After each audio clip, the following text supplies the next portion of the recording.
सभी किसान भाइयों को नमस्कार, प्रणाम, राधे राधे। तो दोस्तों स्वागत है आपका वीडियो में। चलिए बात करने वाले हैं आज 29 मई की बात कर रहे हैं 2024 और देख रहे हैं मध्य प्रदेश की जो ताज़ा निगरानी बताते हैं लोग। जो मध्य प्रदेश के लगभग 85 लाख से अधिक अन्नदाता हैं जो कि इंतज़ार कर रहे हैं लगातार मुख्यमंत्री किसान कल्याण योजना की 14वीं किस्त कब आएगी और 14वीं 15वीं किस्त एक साथ कब तक आने वाली है। इन्हीं सब खबरों के बीच में ना एक बड़ी खबर यह निकल के आ गई है कि हमारे जो देश के प्रधानमंत्री नरेंद्र मोदी जी 6 जून को मध्य प्रदेश का दौरा करने वाले हैं।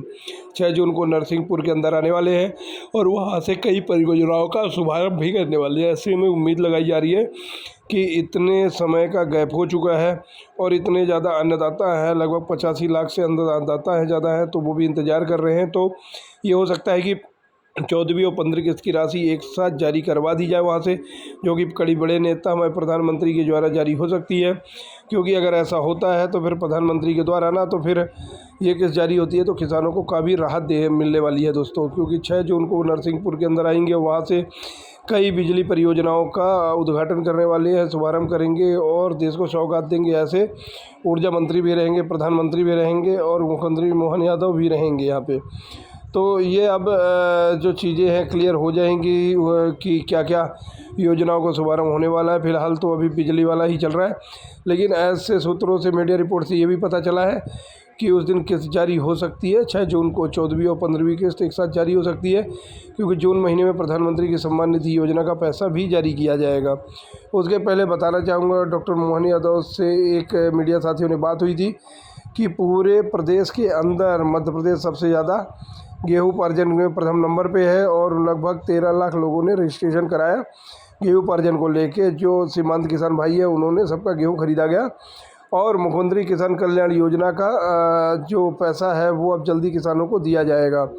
आइए सुनते हैं क्या क्या है डॉक्टर मोहन यादव ने वीडियो के माध्यम से आप जब बात करने वाले हैं दोस्तों। इसमें हम 17 विभागों को मिला करके उनके जीवन के कल्याणकारी कामों में आगे बढ़ रहे हैं। हमारी सरकार के माध्यम से हमने कहा किसानों के लिए हमारी सरकार सब कुछ करने के लिए तैयार है। इसलिए कहा 55 साल में लगभग 1956 में 90-95 100 रुपए क्विंटल में बिकने वाला गेहूं जब दिग्विजय सिंह जी की सरकार 2003 तक थी तो 450, 550 बिकता था। आज हमारी सरकार के माध्यम से 2625 रुपए क्विंटल का गेहूं खरीद रहे हैं। ये हमारी सरकार का भाव है। एमएसपी के आधार पर बाजार में सोयाबीन बेचो, लेकिन भाव कम हो तो भावांतर देके हमारी सरकार उनके साथ खड़ी है। ये किसानों के प्रति हमारी प्रतिबद्धता है। दूध में भी लगभग 8 से 10 रुपया लीटर का दूध का भाव किसानों को अगर बेहतर दिलाने का मौका मिल रहा है तो ये हमारी सरकार के माध्यम से हो रहा है। ऐसे में केवल आपकी सरकार नहीं बनी तो आप जनता को मूर्ख बनाने के लिए सड़कों पर चक्का जाम करोगे। अरे ध्यान से सुन लो, दल अपनी जगह रहेगा लेकिन जनता खुली आंखों से देख रही है। आज 12वीं और 10वीं की परीक्षा चालू हो रही है। जरा समझदार होते तो देख लेते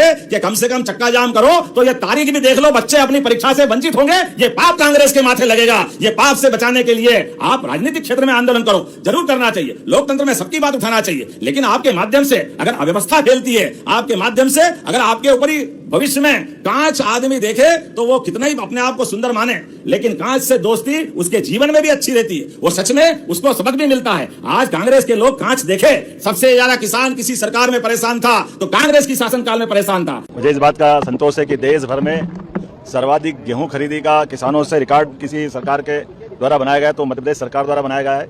मेरी जो जानकारी है लगभग कल तक 13,46,000 से ज्यादा किसानों ने जिनका पंजीयन हुआ था गेहूं का उपार्जन अर्थात गेहूं खरीदी हमारे द्वारा की गई है। ये पूरे देश के अंदर किसी भी राज्य द्वारा किसानों से सर्वाधिक खरीदी का हमारा अपना रिकॉर्ड है, जो पिछली बार के रिकॉर्ड को हमने तोड़ करके नया बनाया है। मुझे इस बात का भी संतोष है कि इसमें हमारे लघु और सीमांत किसानों को पहली बार प्राथमिकता देते हुए लगभग 34 लाख मीट्रिक टन का गेहूं खरीदी का काम किसानों के उस श्रेणीबद्ध तरीके से किया गया, जिसके कारण से लघु और सीमांत किसानों ने अपने पहले गेहूं खरीदी का लाभ लिया है। बड़े किसानों सहित हमने देश के अंदर ये नया रिकॉर्ड बनाया है।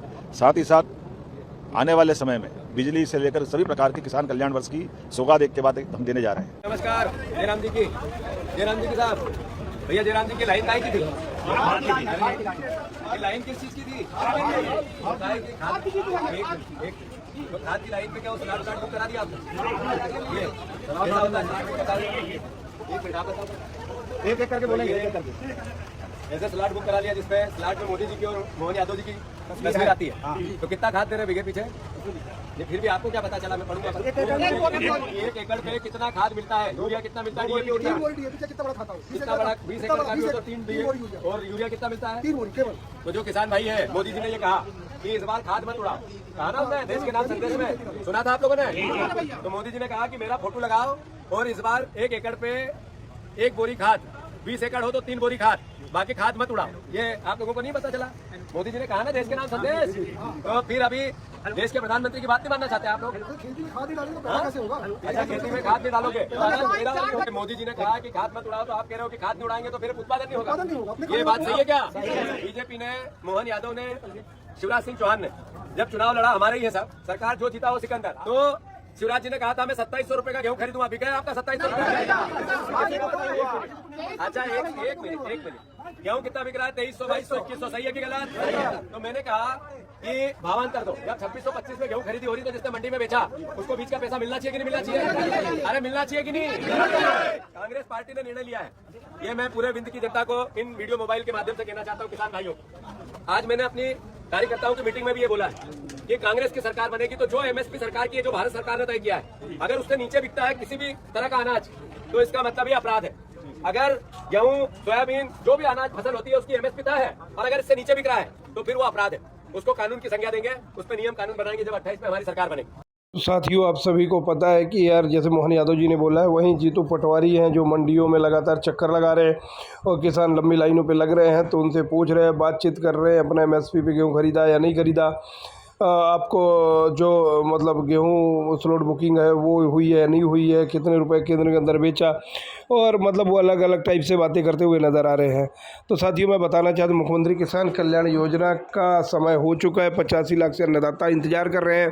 तो अब ये उम्मीद लगाई जा रही है कि 6 जून को होने वाले सम्मेलन के अंदर ना ये राशि जारी हो सकती है, क्योंकि इतने सारे अन्नदाता और इतने ज़्यादा कमेंट्स और वीडियोस बनने के बाद ना तो सरकार को जागना चाहिए, सरकार को 14वीं और 15वीं किस्त जारी करनी चाहिए।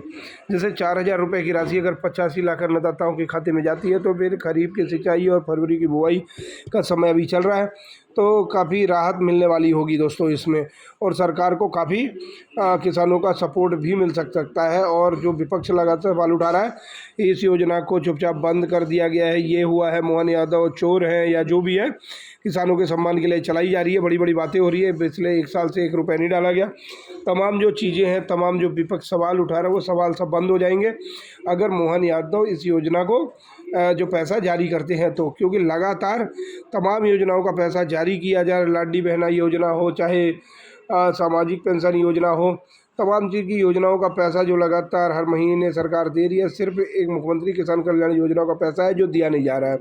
लेकिन अब जो उम्मीद लगाई जा रही है कि 6 जून तक ये पैसा जारी कर दिया जाएगा। तो ऐसे में दोस्तों सभी की राय है कमेंट सेक्शन में ज़रूर बताइएगा, और चैनल पे नया है तो चैनल सब्सक्राइब कर ले, फेसबुक पेज को फॉलो करके यूट्यूब चैनल को सब्सक्राइब करना दोस्तों बिल्कुल भी ना भूलें। हर दिन नई वीडियो आप लोगों के लिए लेके आते रहते हैं।